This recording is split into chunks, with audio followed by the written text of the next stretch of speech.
Boa noite, ouvintes da Rádio Cultura Online Brasil. Boa noite, ouvintes da Rádio Internacional Lusófona. No ar, mais um programa A República com Loriel Rocha. Hoje nós vamos fazer um programa com um tema duplo, baseado nos estudos de dois autores distintos. Caso não seja possível nós concluirmos esses estudos, programa que vem, nós continuaremos com esses autores. Bem, o tema do nosso programa de hoje é a demolição da instituição familiar e os dois tipos de ignorância. Nós vamos começar com um artigo de um grande advogado brasileiro, o Dr. Ovidio Rocha Barros Sandoval. O artigo dele chama-se exatamente Reflexões sobre a Destruição da Família. E os dois tipos de ignorância serão tratados através de uma obra do professor Jorge Boaventura, Democracia Liberal, Neoliberalismo e Globalização. Nós vamos começar, portanto, pelo artigo do Dr. Rocha Barros, exatamente porque nós vivemos numa época em que a estrutura da instituição familiar ela está sendo completamente erodida. E evidentemente que, além dos próprios projetos políticos globalistas que confluem para essa tragédia, evidentemente que as famílias em si mesmas, portanto, o próprio ser humano, está simplesmente declinando ou abrindo mão daquilo que simplesmente mantém a estrutura social, o tecido social. Portanto, nós continuamos falando em sociedade quase que por uma mera questão de retórica. Porque, na verdade, a própria ideia de sociedade ela está praticamente erodida. Então, dado que o Rocha Barros é um advogado, num determinado momento do artigo dele, ele vai trazer a ideia da lei, sobre essa questão da destruição da família. E essa foi a razão pela qual nós escolhemos, além dele ser um advogado realmente pertencente a um dos escritórios de advocacia no Brasil mais tradicionais. Ele inicia dizendo que ele gosta muito de refletir sobre a vida, sobre a pessoa humana, sobre a família, e porque ele é um ser político, aqui não no sentido de política partidária, mas naquele sentido que os gregos concebiam, O homem é um ser da polis, e o professor Agostinho da Silva, o filósofo Agostinho da Silva, também falava isso. O homem é um ser da polis, polis no sentido de cidade, não é a polis grega. Portanto, todo homem tem um agir político, porque o agir político é um agir sobre a polis. Posteriormente, essa palavra política, o agir sobre a polis, ficou absolutamente capturada, pela ideia de política partidária. De modo que quando hoje uma pessoa age como um grego agiria, ou como o professor Agostinho da Silva conclamava muito, que é esse agir político, essa pessoa, hoje em dia, ela certamente será rotulada.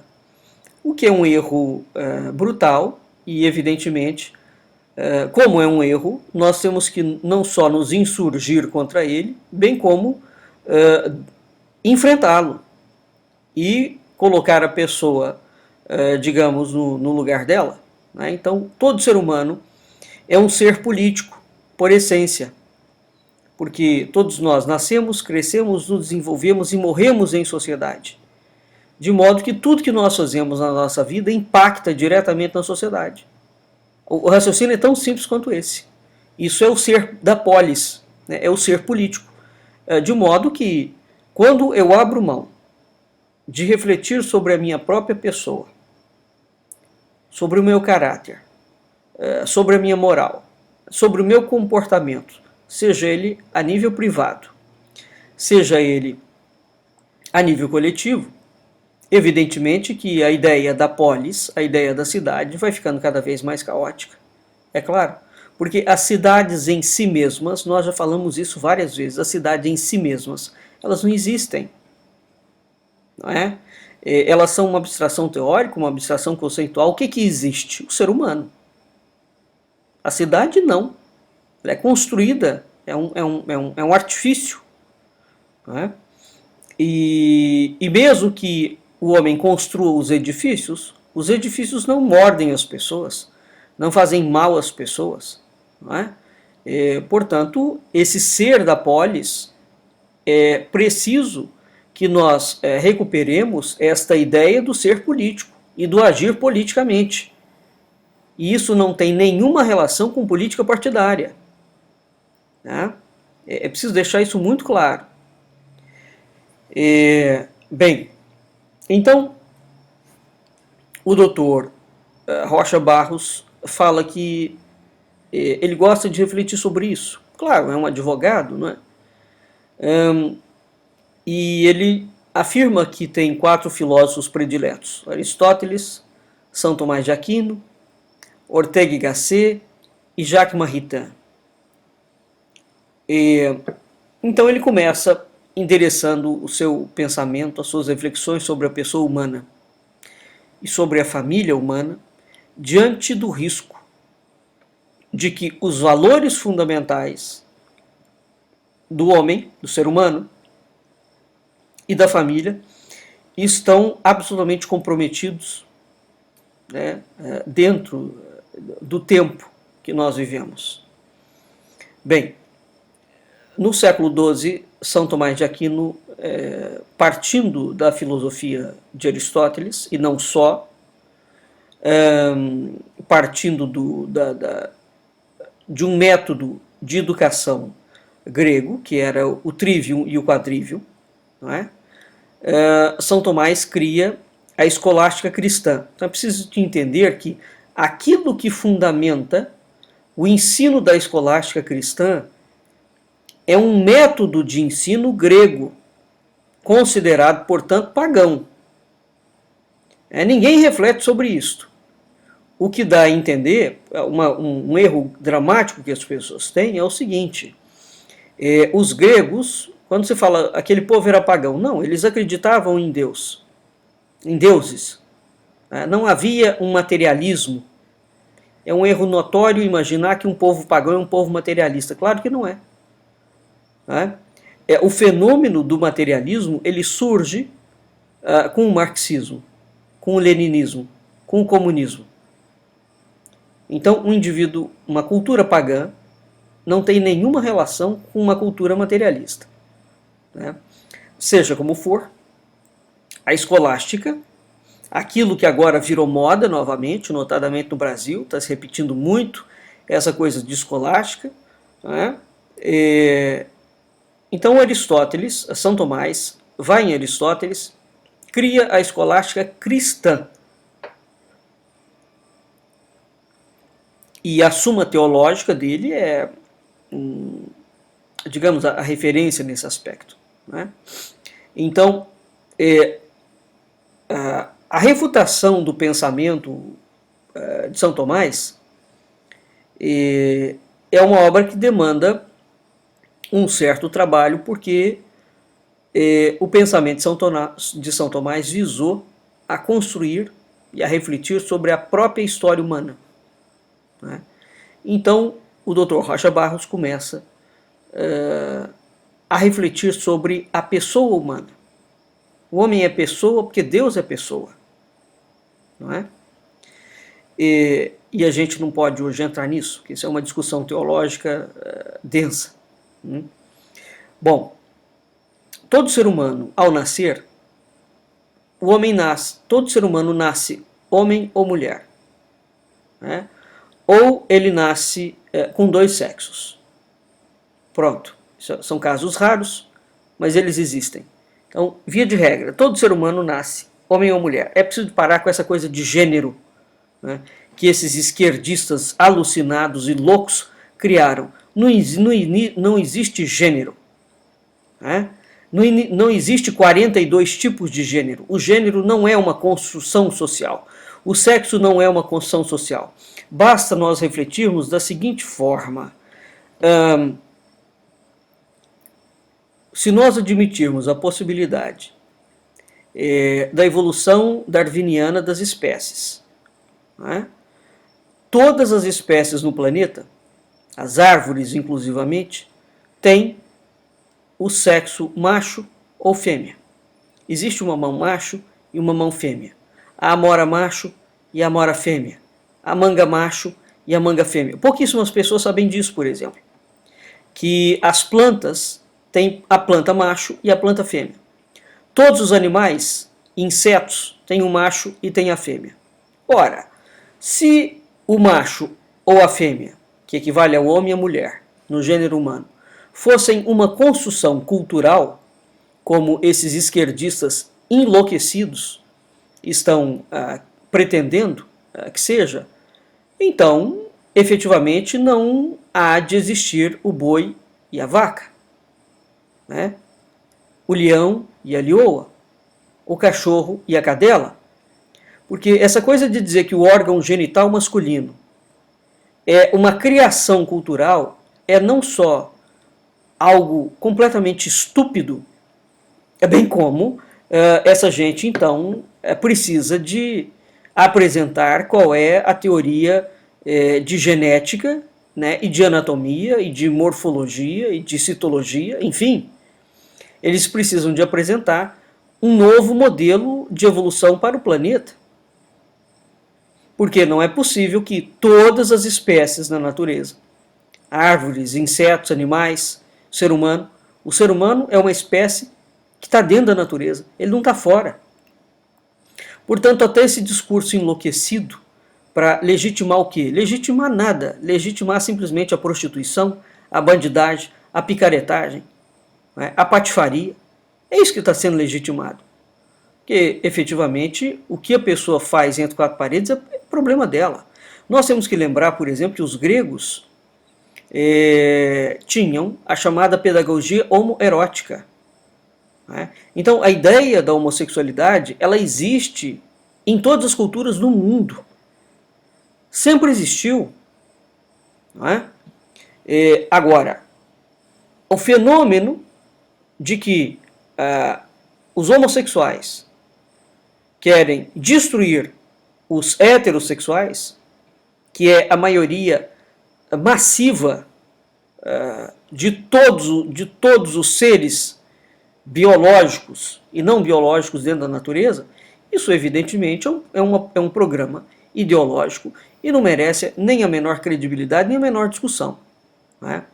Porque, por mais que o indivíduo seja gay, trans, LGBT, etc, etc, etc, ele não deixa de ser humano. Né? Então, o que está em pauta aqui é a ideia do ser humano. Todo ser humano nasce homem ou mulher. Ponto final. Não é? O que a pessoa vai fazer deste órgão sexual, isso não é gênero, é órgão sexual. Isso é uma coisa que a natureza deu. Não é a família, não é o pai, não é a mãe. É a natureza que fez assim. Como a natureza fez o cachorro, e fez a vaca, vaca. Né? Então, todos nós apresentamos circunstâncias diversas, características desta realidade. Né?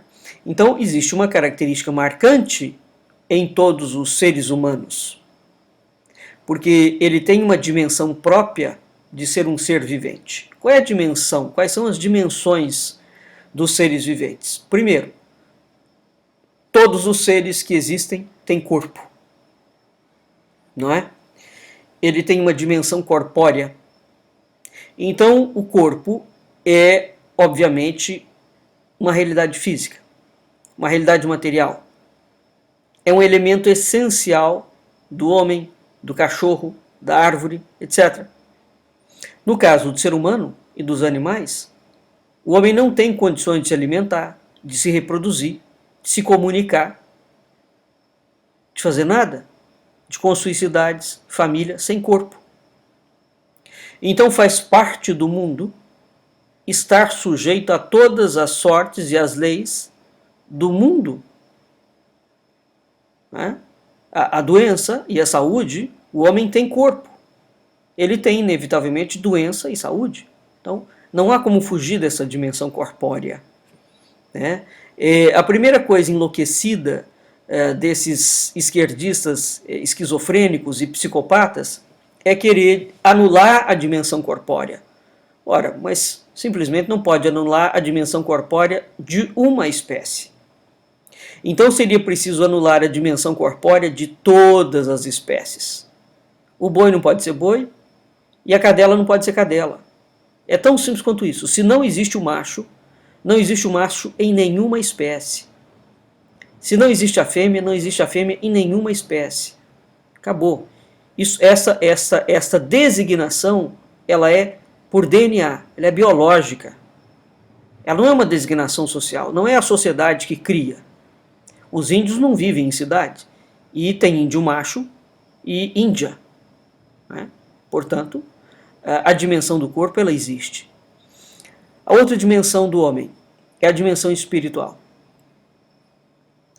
Desde que o mundo é mundo, os gregos também, os povos pagãos também, não é só a cultura cristã, não é só a cultura judaica, não é só a cultura islâmica, todos os povos do mundo falam de uma dimensão espiritual. Todos. Existe uma dimensão espiritual que demonstra que o homem não é apenas corpo. Não é?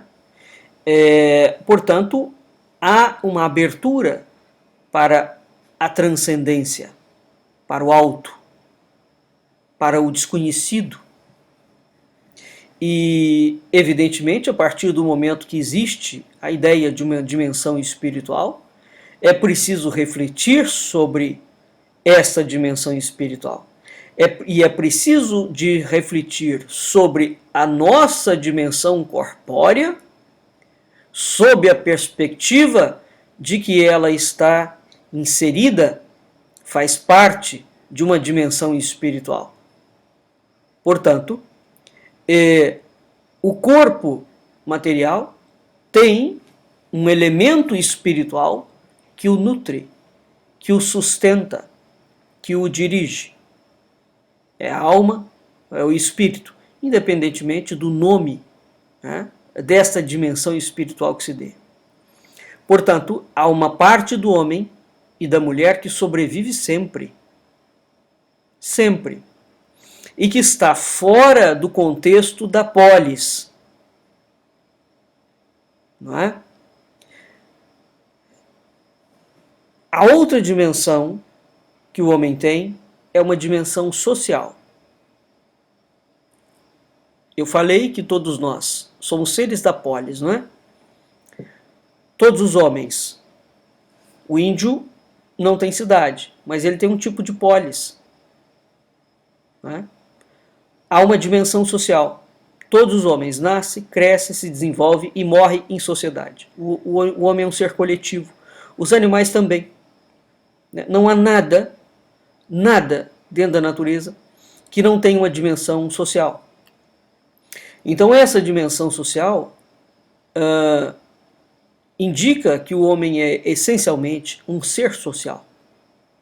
Porque desde o momento em que ele nasce, ele passa a viver em relação com outros seres. Né? Os primeiros seres com os quais nós nos relacionamos é com a nossa família. É porque, enquanto espécie, essa espécie, esse bicho, esse animal nu, não tem condições, diferentemente dos outros animais, de sobreviver sozinho. Ele nasce, ele precisa de uma quantidade de anos em que os pais têm que cuidar de uma criança é muito maior do que qualquer animal cuida do seu filhote, né? Então, mas essa dimensão social, até no sentido da sobrevivência, né? Não há a menor condição de sobreviver sem se relacionar. Então, o ser humano, ele só sabe viver em comunidade, em sociedade. E a sua integração comunitária é feita, antes de qualquer coisa, na comunidade familiar. É a família que insere o homem dentro da sociedade. E quando ela insere o homem dentro da sociedade, ao inseri-lo, vai junto com ele os valores, os referenciais axiológicos desta família, né? E é preciso entender isto. Existe uma quarta dimensão, que é a dimensão religiosa. Essa dimensão religiosa está presente, né? A religião é tudo aquilo que nos remete ao transcendente, né? Porque existe uma tendência própria, natural, de abertura do homem para o absoluto. E as próprias tribos, os estudos de antropologia, comprovam isso perfeitamente. O homem não é corpo. Então há uma dimensão de transcendência presente dentro dele. De certa forma, nós temos, portanto, podemos reduzir essas quatro dimensões a duas, né? Portanto, é uma moeda de dupla face. É uma dimensão material e uma dimensão espiritual. Então nós temos a dimensão do corpo e a dimensão da sociedade. Nós temos a dimensão da alma e a dimensão religiosa, né? Então há quatro dimensões. Todo ser humano apresenta essa realidade. Portanto, toda a existência da vida humana, todo projeto político, toda lei, né? Toda forma de pensamento, toda filosofia que não leve em consideração que o homem é um ser composto de uma dupla dimensão, portanto ele é alma e ele é corpo. Então ele tem uma dimensão corpórea, uma dimensão espiritual, uma dimensão social e uma dimensão religiosa. É dentro da sociedade que nós temos a dimensão cultural, né? Agora, o núcleo de tudo isso, qual é a base de tudo isso? É a estrutura familiar, né? É a estrutura familiar. Então, o que nós temos aqui? O papel do cristianismo no curso da história ocidental, Jacques Maritain coloca isso. Maritain foi discípulo de São Tomás, não é? O cristianismo atirou a rede do evangelho sobre o Império Romano, né? O Império Pagão. E é preciso entender o que isso significa, né?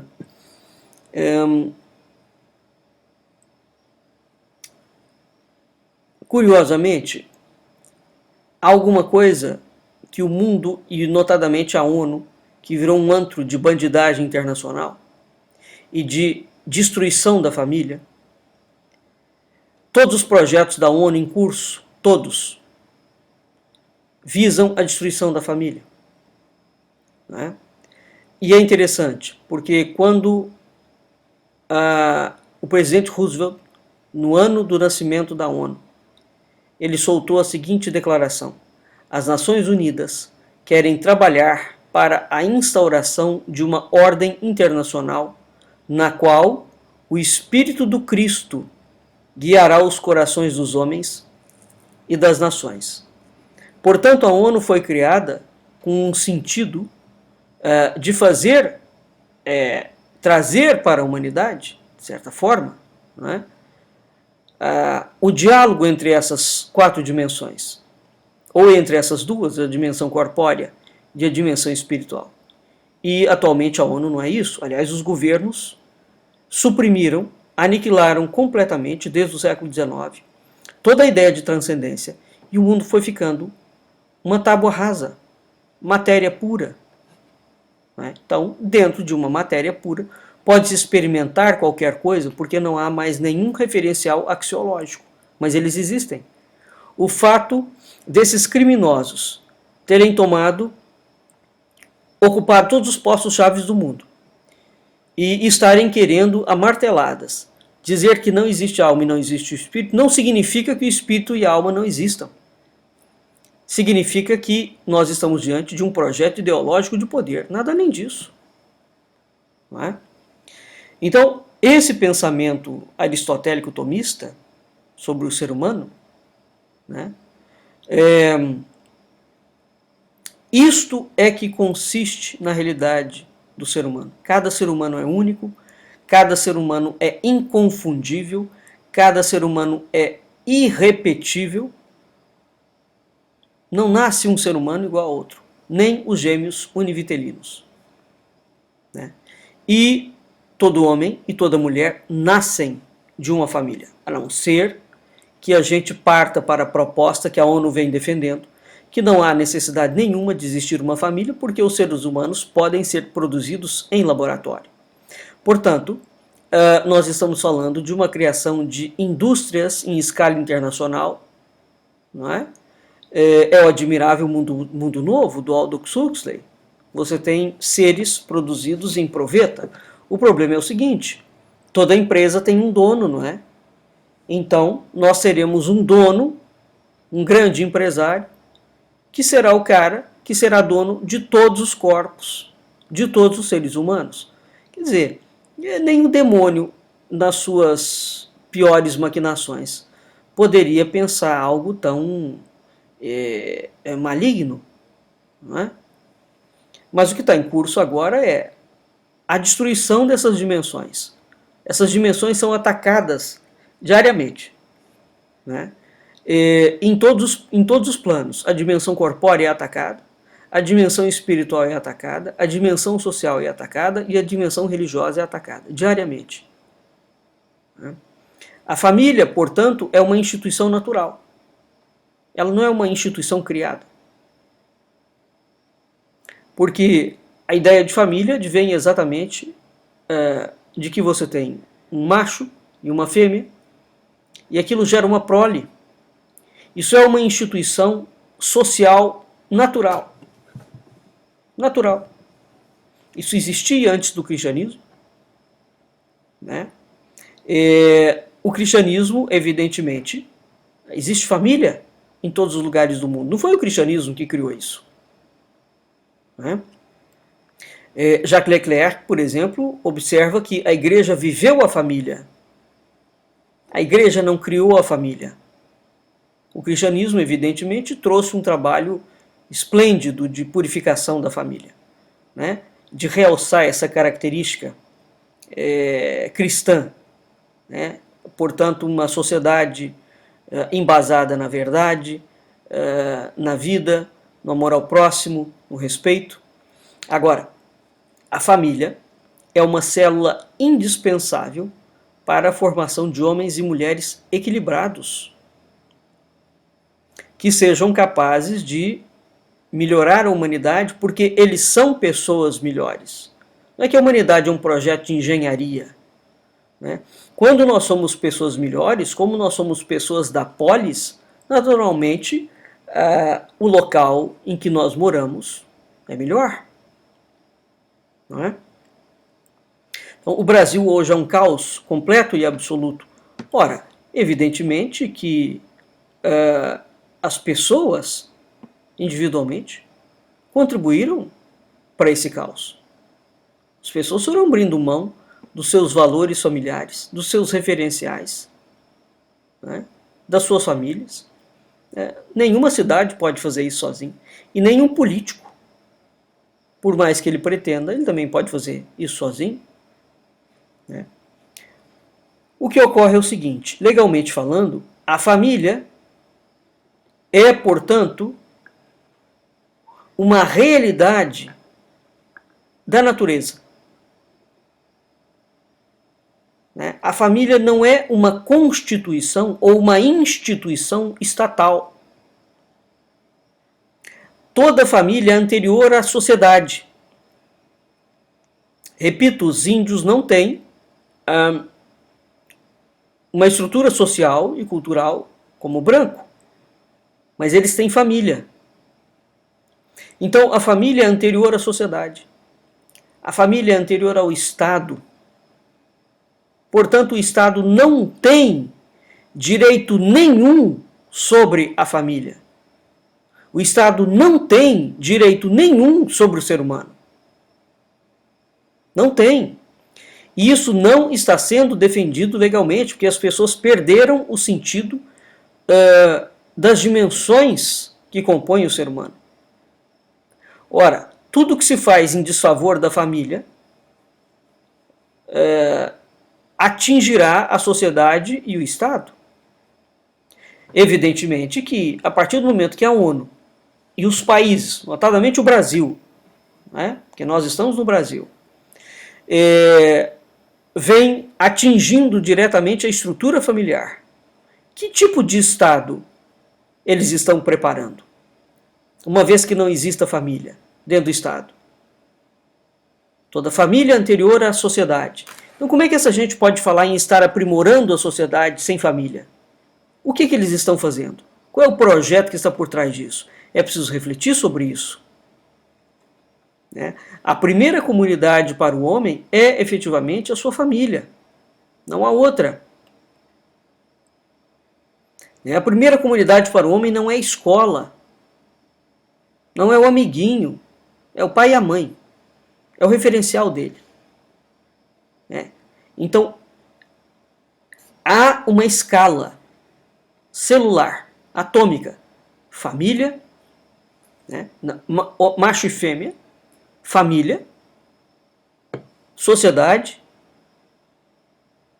país. Acabou. É assim que a coisa funciona. Agora, a base de tudo isso é a estrutura familiar. Né? Então, a estrutura familiar faz com que o homem, o filho, a prole, passe a ter contato com os outros. Este contato é sempre a partir dos pais. Sempre. Então, todo homem, quando ele nasce, ele automaticamente, assim que ele nasceu, ele começa a se relacionar com outros homens, outros animais, outras espécies.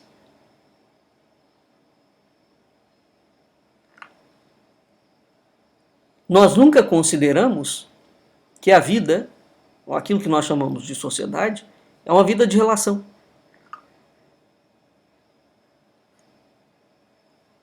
Portanto, é na família que o homem e a mulher vão iniciar a construção da sua pessoa. Se nós temos seres humanos socialmente desequilibrados, evidentemente que este desequilíbrio tem uma fonte, não é? Então, as famílias são responsáveis, sim, pela estruturação da psique. É claro que esta responsabilidade não é de 100%, porque isso jogaria no ombro dos pais toda a responsabilidade da formação do caráter. Não, isso não é verdadeiro, porque cada ser humano é singular e tem uma alma própria. Ele tem vontade, ele tem desejo. Não é?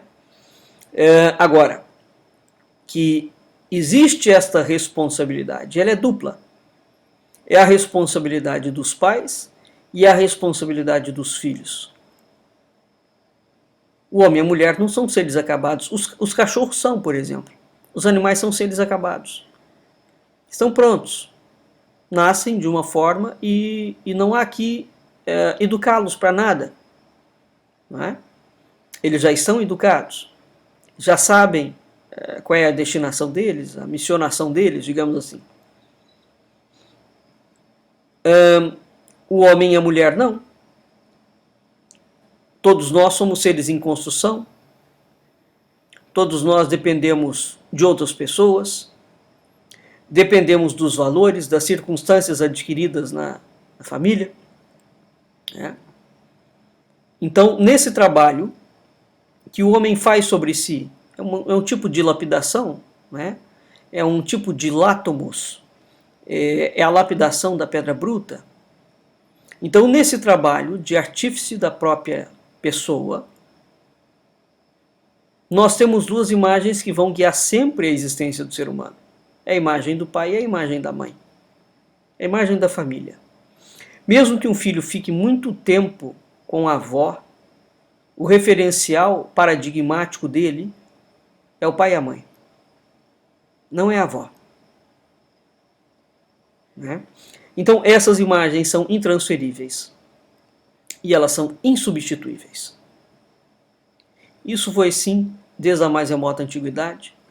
Não existe ciência, não existe razão, não existe filosofia, não existe história, não existe religião, não existe político sem vergonha capaz de alterar, de provar e demonstrar o contrário.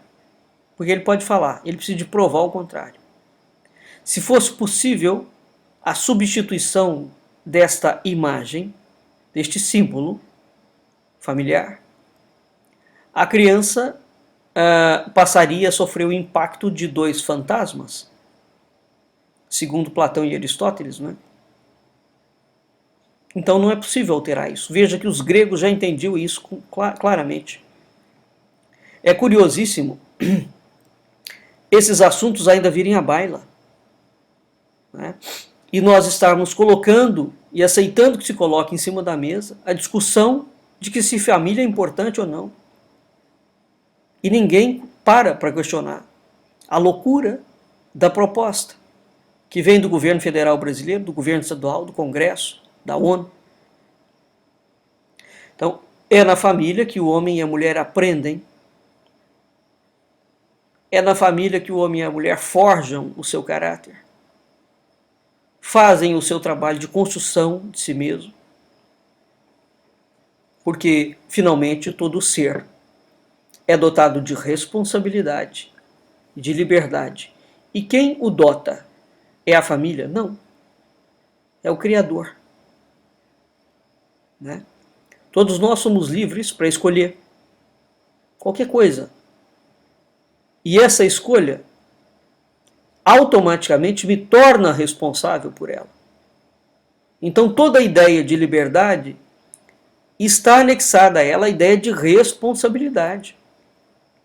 Não existe essa situação de você conferir liberdade ao indivíduo e depois o indivíduo não querer arcar com as consequências das decisões que ele tomou.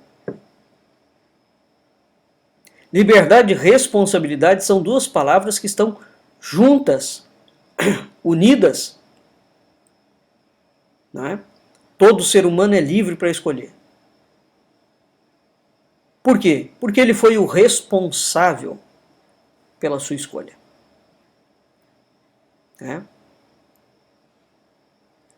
Uma outra coisa que é preciso voltar a refletir é que existe o bem e o mal. Existe sim.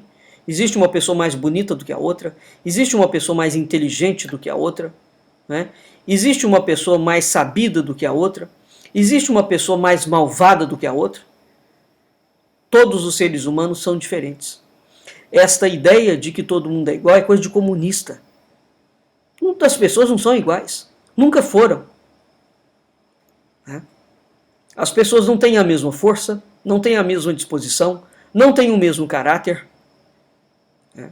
não têm a mesma imaginação, não têm a mesma inteligência. Que loucura é essa de estar querendo dizer que todo mundo é igual? Não, as pessoas não são iguais.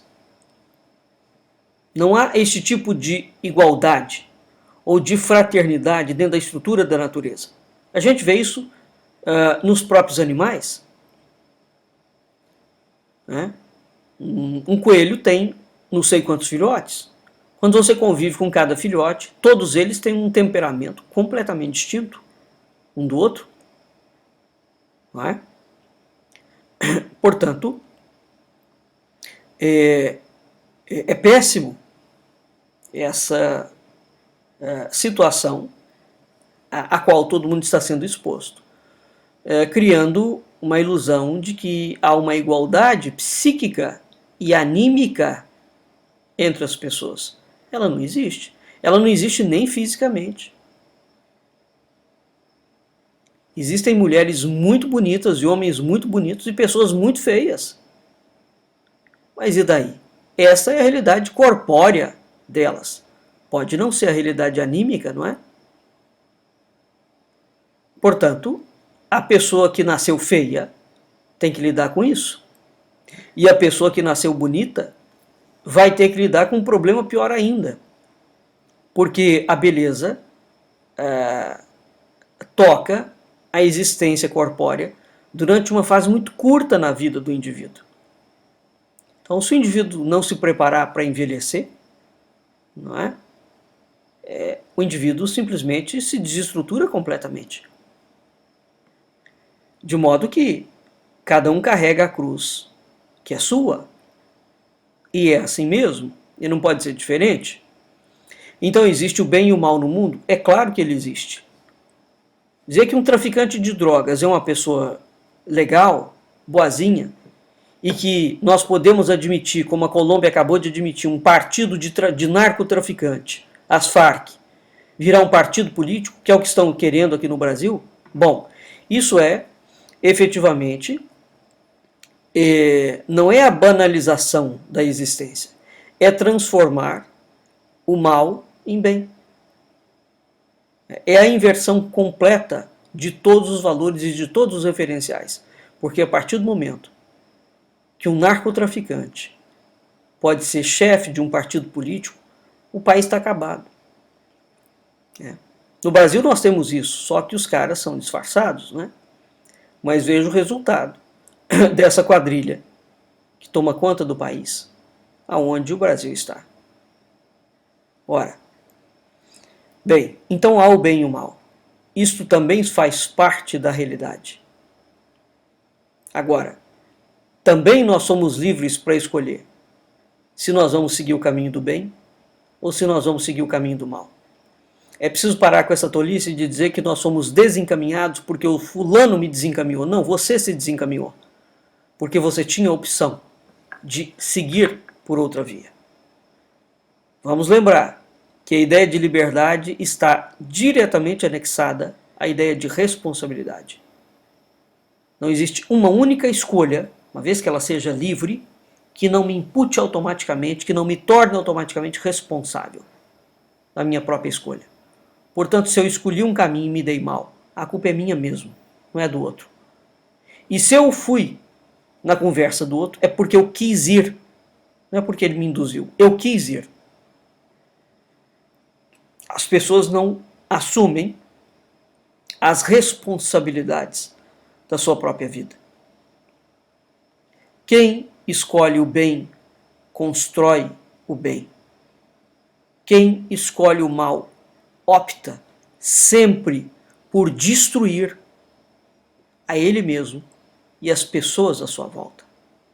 Então existe uma grande diferença entre o indivíduo que escolhe o caminho do bem e o indivíduo que escolhe o mal. O indivíduo que escolhe o bem é, por natureza e essência, construtivo. O mal é, por natureza e essência, destrutivo.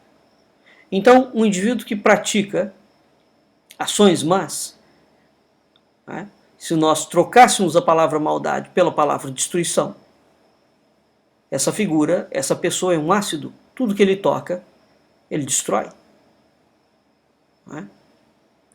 Evidentemente que, a partir do momento que nós usamos a nossa liberdade e a nossa responsabilidade, cada pessoa pode praticar atos de construção, ou atos de amor, ou atos de desamor, ou atos de destruição. Né? O Brasil vive um fenômeno onde os dados estatísticos corretos apontam para mais de 200 mil mortes por ano. Nenhuma guerra no mundo, repito, nenhuma guerra no mundo, atual inclusive, ou mesmo pregresso, produzia isso por ano. Segunda Guerra Mundial, onde a Alemanha exterminou 6 milhões de judeus, não matava 200 mil pessoas dentro da Alemanha por ano. Isso é o que o Brasil produz. Portanto, o Brasil está em franca aceleração de um instinto de morte. Isso equivale a dizer que o país optou pelo mal, pela destruição. Agora, as pessoas não querem refletir sobre isso, não é? Porque elas vão sempre achar que a responsabilidade nunca é delas. E sempre nós temos uma cota, porque nós somos de responsabilidade, porque nós somos seres da polis.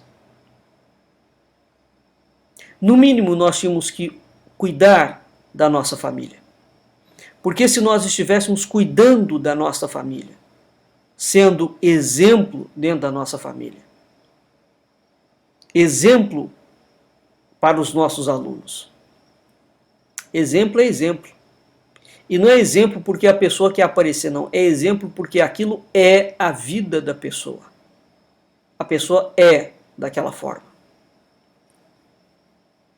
Né? Hoje nós estamos dominados pela cultura da morte. Por quê? Por que um indivíduo chega, vai roubar um celular de 100 reais e dá um tiro na cara do outro? Porque nós estamos dominados por uma cultura de morte. Não há transcendência nenhuma mais. Tudo já ficou plano. Não é?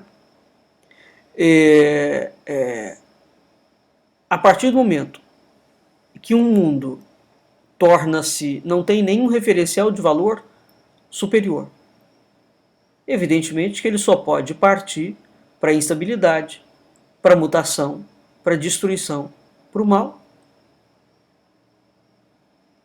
E culpabilizam a ciência, a técnica, para essa instabilidade. Não tem nada que ver. A ciência e a técnica são instrumentos. O problema não está no celular. O celular é um objeto. A tecnologia é fantástica. O problema está no meu caráter. O problema está no pai que não olha a criança, ou que dá um celular para a criança se distrair, porque ele prefere que a criança fique vendo filme pornográfico dentro do celular, sem ele aparentemente saber, porque ele não prefere educar. Esse é o ponto. Eu já vi inúmeras vezes, em restaurantes,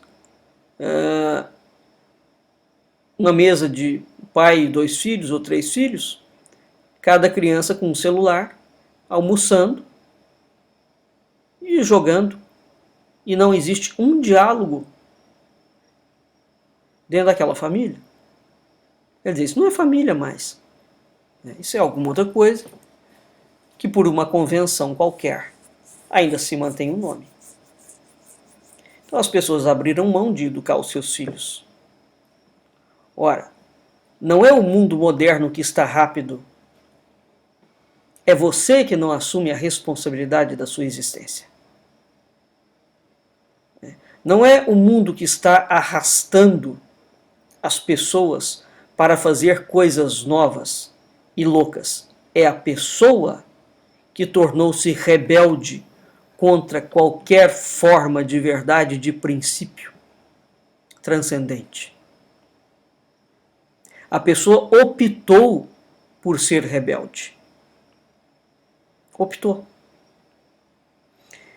E existe uma hostilidade latente hoje, em aceitar qualquer afirmação ou qualquer verdade absoluta.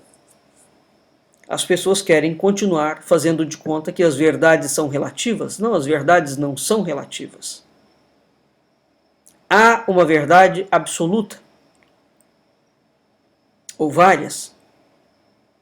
Os indivíduos têm a mais profunda aversão à ideia de passado, de tradição, de cultura, de educação. Ora, O ser humano moderno, ele quer ser livre de qualquer vínculo com o passado, mas que passado? É o passado da sua própria família. Não é?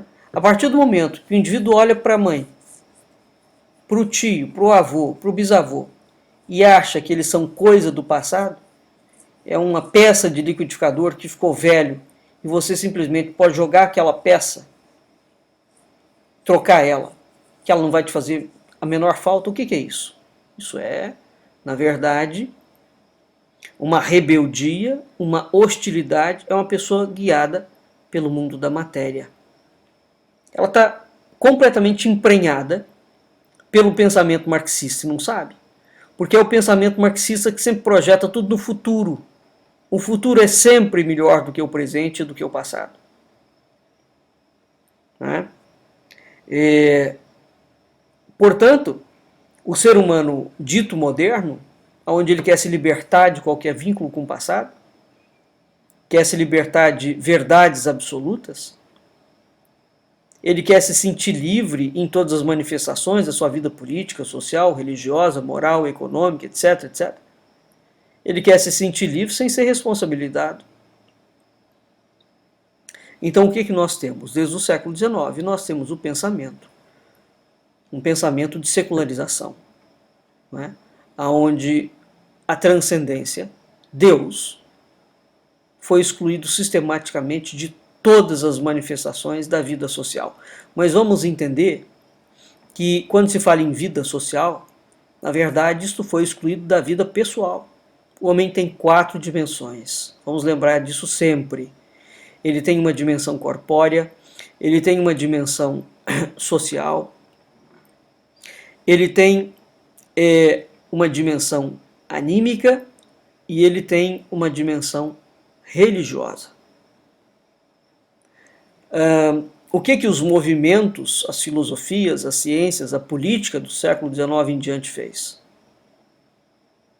Destruiu completamente qualquer base de transcendência, portanto não há a dimensão religiosa, não há a dimensão anímica, começaram a combater a dimensão corpórea, não é?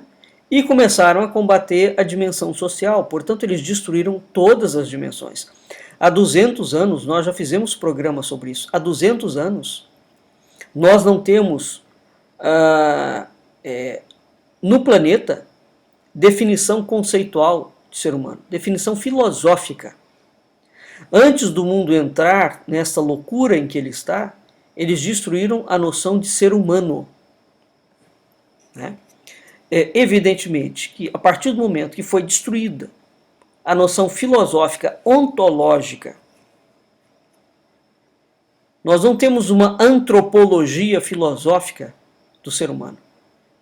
Aliás, em 2005, foi o primeiro livro que o Instituto Mucará de Bresilã publicou, foi o livro do professor, doutor, filósofo, Sérgio Luiz de Castilho Fernandes, chamado Ser Humano.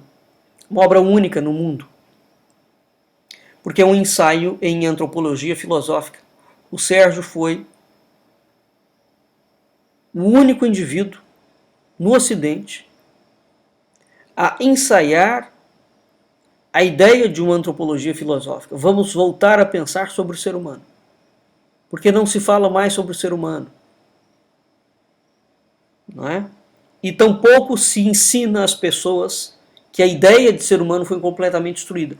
Essa é em cima dessa destruição que se pode criar o conceito de mercado, de consumidor, de pagador de imposto de renda, né, de agente social, uma série de termos novo-linguísticos puderam ser construídos a partir do momento que destruiu-se a ideia de ser humano. Ninguém fala mais em ser humano. Essa palavra, inclusive, caiu em desuso. Caiu em desuso. Né? Quando você vai se referir a uma pessoa, você não fala nem pessoa mais. Fala consumidor, agente, ator social. Que ator social? Quem está desempenhando papel? Ninguém está desempenhando papel. A vida não é uma representação teatral no sentido de ser uma farsa. Porque o teatro é uma farsa. Né? Aquele papel não é seu, você vai ali representar. Nós não somos farsantes. Então que coisa é essa do indivíduo aceitar ser chamado de ator social? Eu não sou ator social. Né? Então, existe uma ausência completa dentro da filosofia, dentro da moral, dentro da pedagogia, dentro da família, dentro das empresas, dentro dos países, da ausência da dimensão espiritual. Fala-se que o pragmatismo tomou conta do homem. Não tomou conta do pragmatismo coisa nenhuma. Uma pessoa pragmática é uma pessoa ponderada. O que tomou conta do mundo foi um materialismo descarado e exacerbado. Então hoje as pessoas não precisam se preocupar em pensar, em meditar, em contemplar, né? Em admitir que podem ser boas ou más, que podem ser muito boas e muito más. As pessoas não examinam mais as suas ideias pessoalmente, não fazem uma reflexão interior. Tampouco elas querem refletir na pessoa que elas são, em confronto com as verdades eternas. Tampouco ela quer refletir na pessoa que ela é, em confronto com o outro com quem ele convive, com a sua família mais próxima. Todas essas coisas não interessam mais as pessoas. Né? Então, já foi completamente destruído a ideia de que o homem é um ser natural. Ele tem propriedades constantes e imutáveis. O homem, hoje em dia, é tratado como um produto de laboratório, né? E como alguém que muda, que é inconstante, imutável. Isso é tudo que um ser humano não é. Então vamos entender, o cachorro já nasce pronto. O homem acrescenta algumas coisas em si, não como propriedades. Né? Então há coisas que ele vai anexando à sua existência, mas essas anexações não interferem na estrutura íntima espiritual dele. E nem tampouco altera a sua estrutura corpórea. Sobre esse aspecto, o pensamento clássico de que o homem é um ser natural é absolutamente fidedigno. Ele é dotado de propriedades constantes e propriedades imutáveis. Ora, isso hoje em dia gera uma desorientação.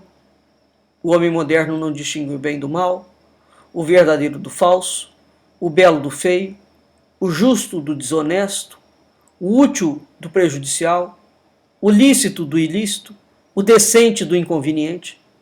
Né?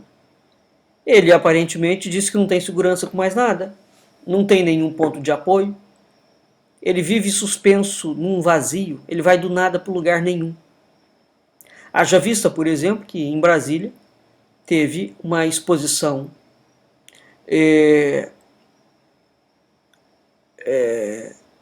de atentado ao pudor, para não dizer outra palavra mais forte, porque eu estou na rádio, não é? Onde um fotógrafo japonês e todas as pessoas resolveram tirar uma fotografia com algumas tantas dezenas de pessoas completamente nuas. Quer dizer, isso, um jornal inglês, se não me falha a memória, soltou uma nota ácida, dizendo que o Brasil é um país de índio, é um país de gente corrupta, ladrona, né, indecente, e que perdeu completamente o senso do ridículo, quer dizer, põe todo mundo para ficar pelado.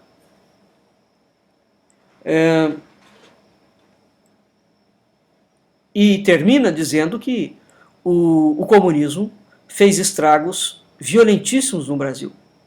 E fez mesmo. Outro dia nós vimos a prefeita de Barcelona urinando na rua e sendo fotografada urinando. Quer dizer, o que é essa mentalidade? É a mentalidade comunista. Isso parte do pressuposto que se a prefeita de uma cidade internacional como Barcelona dá-se o desfrute de fazer uma coisa dessa, certamente, se for alguns tantos cidadãos de Barcelona e urinarem na sala dela, também estará tudo bem, não tem problema nenhum. Quer dizer, isso virou a regra. Né? Nós podemos urinar nos lugares públicos, nós podemos defecar nos lugares públicos. E toda essa esquerdalha defende isso. Bom, vamos extrapolar isso para o coletivo. Né? Vamos imaginar que todo mundo agora, efetivamente, vai urinar publicamente. Ou aqueles outros contrastes absolutamente enlouquecidos. Esses comunistas psicopatas exigem metrô com vagão separado para homem e para mulher. Ué, mas aí eles admitem que existe homem e mulher. Como é que fica a questão do gênero? Onde eles botaram 42 tipos de gênero. Então, quando convém, existe sexo. Existe o sexo masculino e existe o sexo feminino. Agora, quando convém também, mandaram fazer, como a PUC fez no Rio de Janeiro, banheiros em que qualquer um pode entrar. Tanto homem quanto a mulher. Como é que vai funcionar esse negócio? Então, quer dizer, não tem regra mais. É a ideia de que tudo pode. Agora, tudo pode para quem? Então, quando o indivíduo fica e um prefeito ou uma prefeita como essa se dá o desfrute de aparecer publicamente, ser fotografado internacionalmente, urinando na rua da sua própria cidade, nós estamos diante do quê? De uma imagem, de uma foto, cujo objetivo é gerar desorientação. Portanto, é dizer que aquilo que o sujeito acha que é decente, não. O sujeito que é decente, que acha aquela atitude, aquela prefeita tinha que sair dali presa, né? Ou os espanhóis todos irem na sala dela e urinar e defecar, como ela fez em praça pública. Então, isso é a inversão total do bem e o mal. Aquilo que é o mal e que é a destruição em escala massiva, passa a ser o bem. Então, praticar o mal, portanto, destruir, passa a ser o mote da época. Não é? É o mote da época. Há inúmeros casos de destruição e que a sociedade foi acolhendo. Eu me lembro que quando o João Dória assumiu a prefeitura, não sei como é que está isso agora em São Paulo, mas que ele mandou limpar as pichações. Ele está absolutamente correto. Sobre o preposto de coletivo ou de manifestação artística, a pessoa se sente no direito de imundiçar a cidade inteira. E não, pichador não é arte não. Funk não é música. Não é? Aquela Anitta, aquela moça outro dia, fez uma encenação se masturbando para não sei quantas mil pessoas. Isso não é música mais. Nós já entramos, aliás, não estamos entrando. O Brasil já entrou num processo de decadência, de destruição, de autodestruição, que ou, de fato, o país vai se aniquilar, e parece que está tudo caminhando para isso. É bom, não é? Porque depois da hecatombe, certamente, vamos ver o que fica, mas as medidas já passaram completamente. Então há esses esquerdopatas, esses políticos, esses juízes mentecaptos, o sujeito que é um tarado, que ataca no ônibus, o juiz diz que não vê crime naquilo ali. Ótimo, é a mesma lógica. Portanto, então, todos os homens agora podem ter as suas necessidades em público e as mulheres também. Por que não libera logo a coisa? Né? Para ver como é que fica. Bom, então, mas vai a conta gotas. O que é isso? Isso é um quadro de desorientação. É preciso entender que essa gente, esses criminosos, esses juízes criminosos, esses políticos criminosos, esses professores universitários criminosos, essa mídia criminosa, eles estão todos em conjunto gerando um quadro de desorientação. E este quadro de desorientação é um ataque maciço em cima das 4 dimensões que compõem o ser humano: a dimensão corpórea, a dimensão religiosa, a dimensão social e a dimensão anímica. Tá? Embora essa gente diga que não existe o bem e o mal, ele existe sim. Existe o falso e o verdadeiro, o feio e o belo, o justo, o desonesto, o honesto, o útil, aquilo que é prejudicial, o que é certo e o que é errado, o decente do inconveniente. As coisas existem. Não é porque esses psicopatas que ocupam cargos no poder, não é porque eles dizem que não exista o bem e o mal, que o bem e o mal não exista. Bem, o que foi sendo construído a partir do século XIX é que o homem tornou-se escravo da matéria. Portanto, o homem tornou-se egoísmo puro. Prazer sensorial, o prazer mais baixo que existe, puro. Inveja pura, sensualidade pura, mentira pura, avidez pura, fraude pura. As pessoas querem, de qualquer jeito, a qualquer preço, satisfazer as suas múltiplas paixões, as suas loucuras. Né? E pouco importa, neste mundo materialista, se esse indivíduo arruína tudo à volta dele, ofende o próximo, rouba, lesa os seus direitos, né? Prejudica a vida e a existência até dos próprios filhos. O cara não quer saber se ele está consumindo pouco ou se ele está consumindo muito. Ele quer compensar o seu vazio, a sua solidão, a sua baixeza, a sua vilania, a sua materialidade. Não é? Então, o que é a sociedade atual? É uma sociedade egoística, é uma sociedade imersa em prazeres baixos, em inveja, sensualidade, mentira, avidez e fraude. Não é só o Congresso Nacional e o sistema judiciário brasileiro. A vida está assim. Tudo passa a ser objeto de consumo. Lembrem-se, o bem constrói, o mal destrói. Qual é o problema do mal? É exatamente a capacidade destrutiva que ele tem. Egoísmo, prazer, inveja, sensualidade, isso é mal. A capacidade de destruição disso é mais potente do que bomba atômica. Não é? Então, esse erotismo barato que a gente vê na televisão o dia inteiro, na mídia o dia inteiro, o incentiva a um consumo, né? Ao erotismo, ao egoísmo, à ostentação, à violência, né? À baixeza, à feiura. As pessoas não tomam banho mais, não lavam cabelo, né?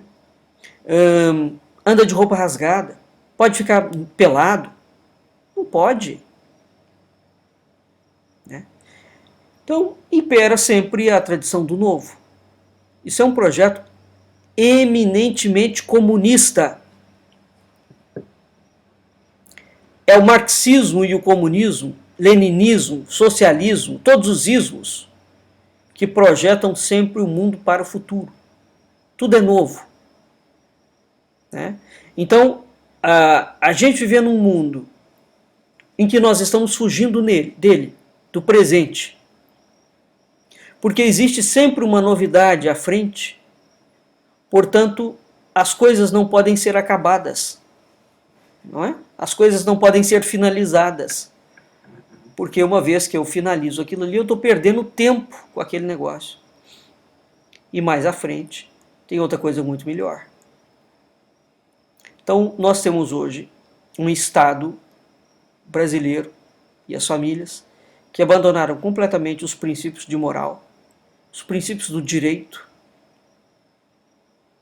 que é a base da convivência social, não é? E existe uma apelação a que se legalize tudo quanto é tipo de barbárie e de mal. Aborto, eutanásia, infanticídio, prostituição. A prostituta é profissão. Desde quando?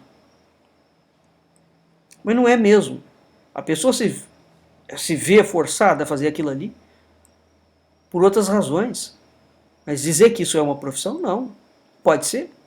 O Estado não poderia.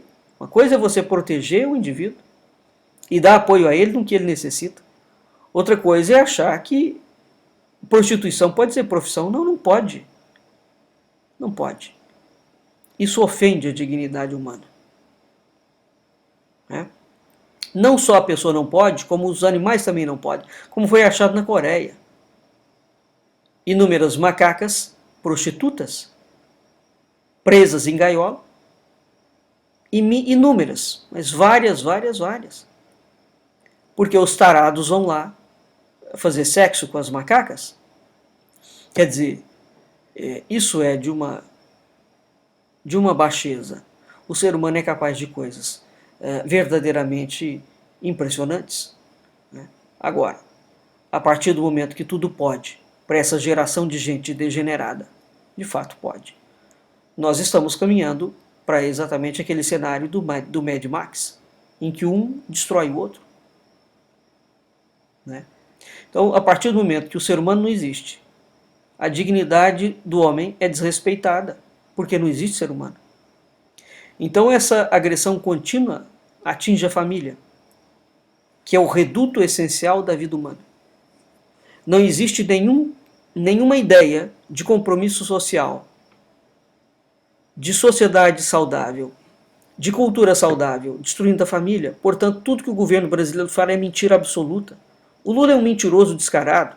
A Dilma Rousseff era outra mentirosa descarada. O Fernando Henrique Cardoso foi outro mentiroso descarado. Essa gente fala em projeto de governo, projeto social, sem família. Como é que é possível haver um projeto social quando eles deixam passar e aprovam e estimulam uma série de outras leis que destroem a família? Então, qual é o tipo de sociedade que eles vão criar, de compromisso social que eles vão criar, agredindo a família? Não vão criar nenhum. Essa gente é comunista. O objetivo deles é destruir a família mesmo. Agora, vamos entender o seguinte. Dentro da lógica que já os antigos entendiam, é a família é uma entidade anterior à sociedade. Uma vez que você destrói a família, então o projeto é de destruição da sociedade. Evidentemente que ou vai se pensar num mundo de máquinas ou num mundo de escravos.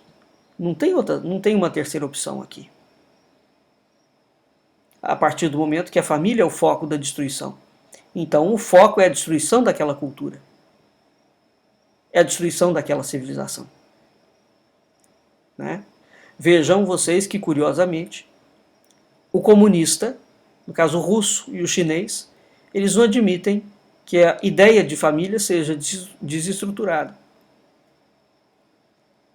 Bem como o muçulmano. Mas eles investem pesadamente na destruição de toda e qualquer família ocidental, da cultura ocidental. Portanto, nós estamos tratando, sim, com um projeto de domínio, onde há grandes interesses em curso e em disputa. Uma outra coisa impressionante é essa ideia de que a pessoa é dona do seu corpo.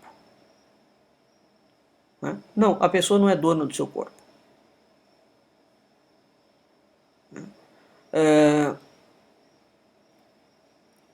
Num sentido de inviolabilidade absoluta. Porque se a pessoa for dona do seu corpo, o estuprador pode estuprar. Ele é dono do corpo dele. O assassino pode assassinar. A mulher que está grávida pode abortar. Então esta ideia de que eu sou dono absoluto do meu corpo é um outro falso argumento que foi construído. Não é? Geralmente o assunto que vem na baila é somente o assunto da concepção ou do aborto. Não. Vamos pensar no estuprador. Não é?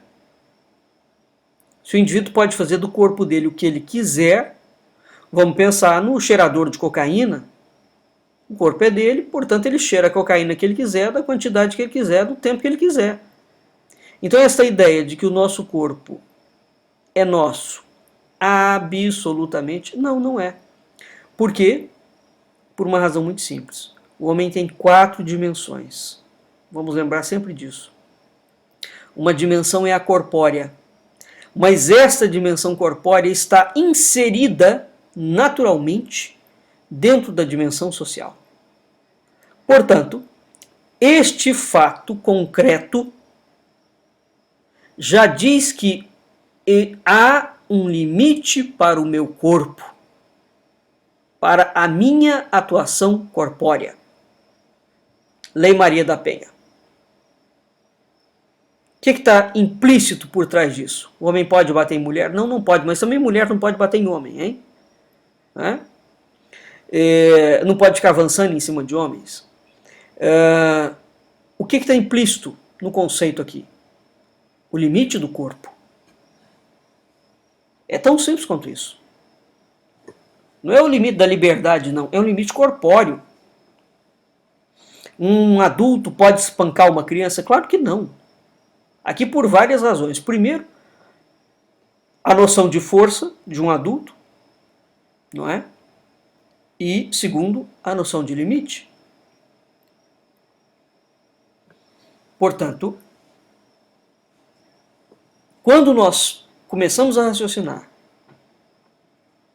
com relação ao ser humano, considerando-se sempre as 4 dimensões dele, nós vemos que alguma outra peça começa a se encaixar. O problema é que nós somos levados a raciocinar sempre isoladamente. Não é? Quer dizer, ou eu raciocino com o corpo, ou eu raciocino com a alma, ou eu raciocino com a religião, ou eu raciocino com a dimensão social. Não. Claro que não. O ser humano não é uma fatia de abóbora. Essas 4 dimensões estão juntas, unidas. Elas têm que ser consideradas ao mesmo tempo. É uma santíssima quaternidade. Deus é 3 pessoas em uma, não é? Pai, Filho e Espírito Santo. O homem tem 4 dimensões. E essas dimensões não são excludentes. Não são. Né? Ora, dentro, portanto, do meio social, né? Como é que eu estou no meio social? Com a minha estrutura corpórea e com a minha estrutura anímica.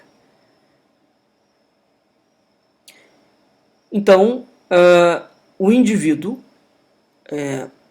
evidentemente, desempenha um determinado papel, que será uma caricatura ou não. Então, não há como fugir à realidade cristã, ou à realidade da transcendência, ou mesmo à realidade grega. A pessoa está intimamente conectada à sociedade, à sua família.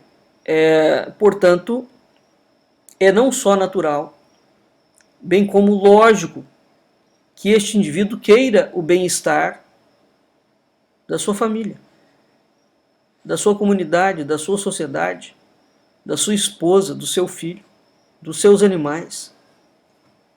Tudo passa pela família. Não há nada que não passe pela nossa família. Nada. A família é um eixo.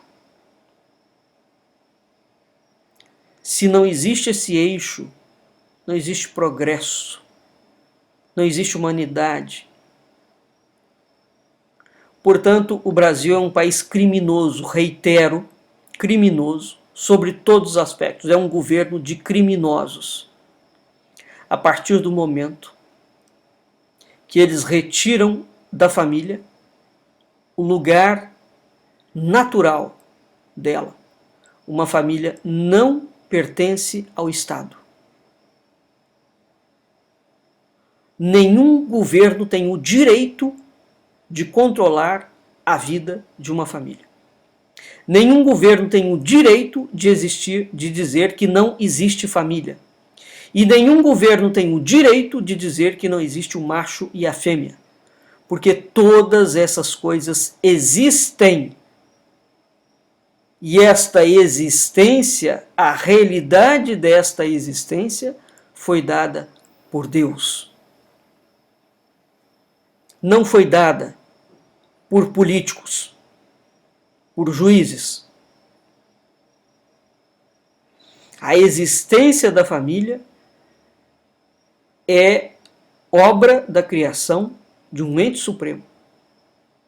Ela não é obra de Estado, portanto, nenhum. Portanto, nenhum Estado, nenhum país pode palpitar sobre família. Essa ideia que se esconde por trás do politicamente correto, não é? Onde as pessoas fazem questão de repetir aquilo que todo mundo sabe que está errado, mas não tem coragem de falar. Então, nós vivemos um pensamento único, uma ideologia totalitária, um país em que cada vez mais tem jogado na mente das pessoas para que elas sejam cada vez mais difusas, um país que tem imposto um silêncio cultural, um país que tem obrigado as pessoas a serem inconvenientes, imorais e indecentes o tempo inteiro. Cria tique, cria reflexo nervoso, né? Cria sensação de desconforto. É preciso insurgir-se contra isso e não ter medo de ser conservador. Não ter medo de ter amor à sua mulher, à sua mãe, ao seu irmão, ao seu cachorro. É preciso dar um basta na pós-modernidade. É preciso dar um basta em tudo aquilo que destruiu as 4 dimensões do ser humano. O ser humano existe. Existe. A família é, por excelência, o princípio da continuidade social e da conservação de todas as tradições humanas. A família é o elemento conservador da civilização. Não existe civilização sem família. Não existe civilização sem cultura. Não existe país sem família. Não existe nada sem família. E as famílias existem porque existe o ser humano. É preciso dar um basta a essa cultura dos instintos, a essa cultura da irresponsabilidade, da situação de ausência de julgamento dos verdadeiros valores. É preciso começar a falar que as coisas estão certas e que as coisas estão erradas. É preciso parar com essa propensão ingênua, pueril, de negar a evidência da imoralidade, do mal moral. O tarado que fica dentro do ônibus fazendo taradice, ele não é meramente um indivíduo que tem distúrbio, ele é um imoral, ele é um indecente.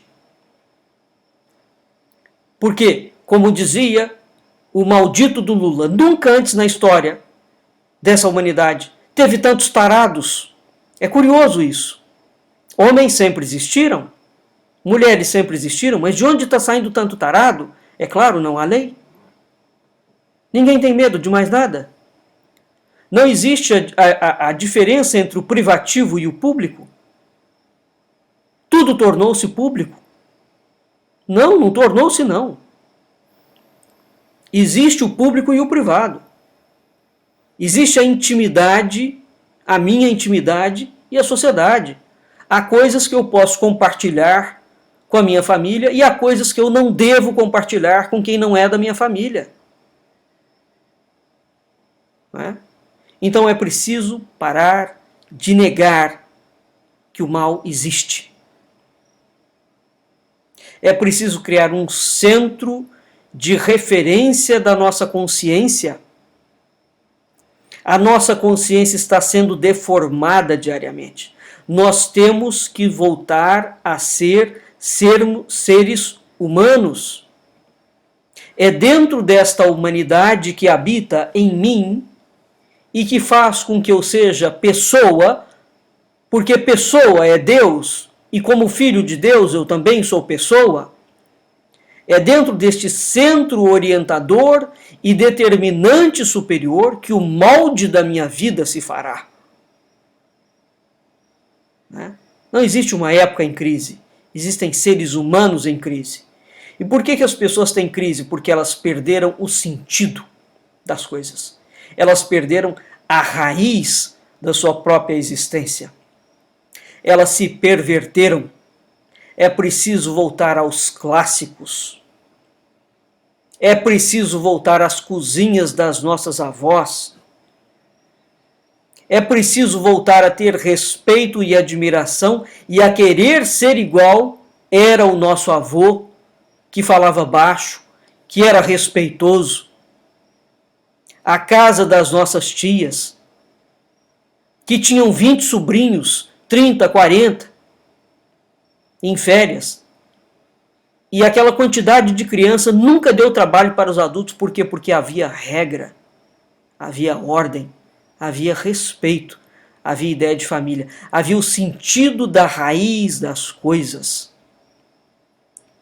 Nós precisamos voltar a defender a preservação da família na forma que Deus a fez. E quando uma Constituição Federal, um juiz do Supremo Tribunal, um político malvado e corrupto, quando qualquer verme vier falar em destruir a família, esta pessoa tem que ser execrada em praça pública. Não há que manter nenhum grau de respeito mais. Nenhum grau de respeito. Porque emprega a destruição da família. A justiça é uma necessidade de todo mundo, mas a família é anterior à justiça. O que a justiça deve fazer é simplesmente preservar a ideia e a verdade de que a família é anterior à justiça. Nada além disto a justiça pode fazer. Não está no escopo dela. E por que nós nos esquecemos disso? Porque, repito, há 200 anos, essa gente maligna, esse mal que tomou conta do mundo, este demônio que ficou solto, segundo o Apocalipse, depois de 1000 anos, essa legião de demônios criaram a ideia de que a família deve ser apreciada juridicamente. E que, portanto, os ministros, os legisladores, os constituintes, os políticos, são aqueles poderes supremos, são os representantes das famílias. Não existe Constituição Federal que representa família nenhuma. Não existe poder judiciário que represente família nenhuma. Não existe político que represente família nenhuma. Porque, repito, a família é anterior à sociedade. Se vocês entenderem isto, vocês não vão admitir mais uma série de desmandos que estão acontecendo. Desmandos descarados, escrachados, porque esses psicopatas estão negando ao ser humano o direito dele ser um ser humano. O que nós estamos vendo à luz do dia é uma interpretação de juizecos, de poder judiciário, de executivo e de legislativo, praticando ativismo judicial, tirania intelectual, assassinato, aonde eles podem fazer de conta que podem falar em nome da família. Não pode, não tem ninguém autorizado. Não tem ninguém autorizado. Tá certo? Muito bem? Lembrem-se sempre disso. O homem tem 4 dimensões. Ele foi feito dentro dessas 4 dimensões. E essas dimensões são imutáveis, intransferíveis. E cada um de nós a tem. Nós temos uma dimensão corpórea, uma dimensão espiritual, uma dimensão social, de uma dimensão religiosa. Não abra mão do ser humano que você é, macho ou fêmea. Não abra mão da sua família. Como ser humano, se você dentro da sua casa mora, é um homem e mora com homem, é uma mulher e mora com mulher, isso é um problema seu. A sua dimensão corpórea, privada, lhe confere o direito de fazer o que você quiser. O que você quiser.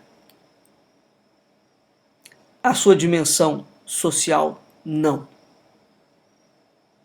Não é? Portanto, se o indivíduo tem amante, socialmente ele não pode ter. Porque nós vivemos numa sociedade monogâmica. Né? Então há coisas que eu vou poder fazer na minha dimensão corpórea, mas quando o meu corpo for jogado para a polis, eu perceberei que há coisas que eu não posso fazer. Há coisas que eu só posso fazer privadamente, tal como ficar nu. Eu não posso urinar em praça pública. É a minha dimensão corpórea colocada na minha dimensão social. E eu não posso achar bonito e admitir que alguém faça isso.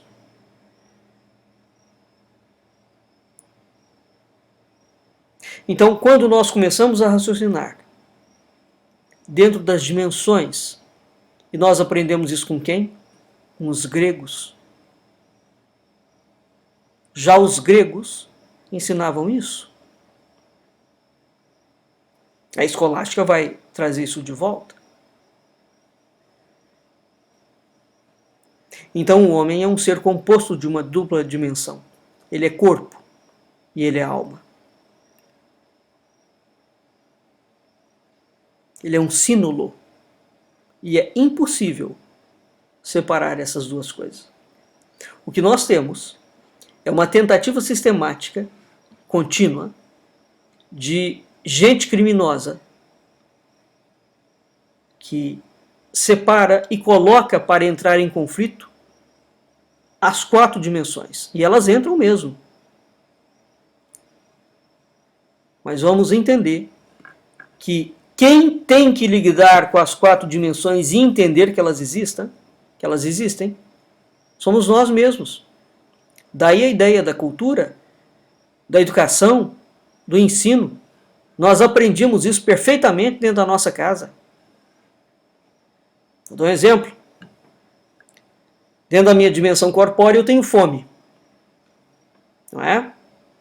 Então, vamos dizer que chega uma visita na minha casa e não tinha comida suficiente para nós e para a visita. O que a mãe da gente ensinava?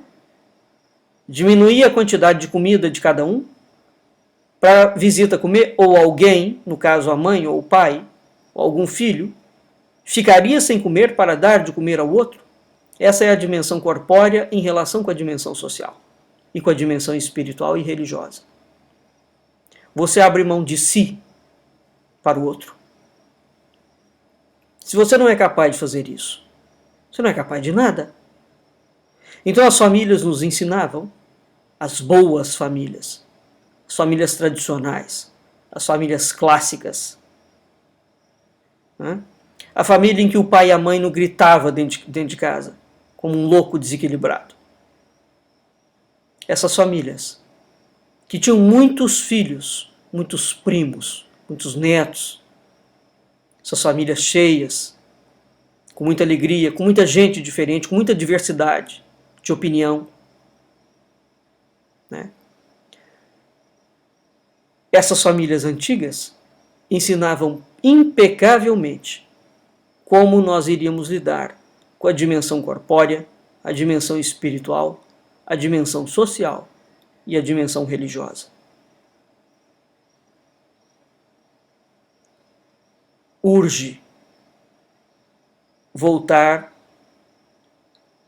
a considerar e a viver a verdade de que nós somos seres humanos, compostos de uma dupla dimensão. E de que a minha dimensão social mais próxima é a minha família. A partir dela, tudo se constrói. Portanto, quando eu renego a defesa da minha pessoa, naturalmente, eu condenei a minha família à morte. É tão simples quanto isso. E é mesmo. Nós precisamos de recuperar o espírito cultural que deu origem à civilização e à cultura cristã. O homem é um ser espiritual que vive uma vida que é matéria e é espírito. Vamos redescobrir a nossa imagem e semelhança. Deus é pessoa e nós também. Vamos ficando por aqui. Na semana que vem, nós entraremos na obra do professor Jorge Boaventura. Boa noite, ouvintes da Rádio Cultura Online Brasil. Boa noite, ouvintes da Rádio Internacional Lusófona. Fique em seguida com a nossa programação. Um abraço. Muito obrigado.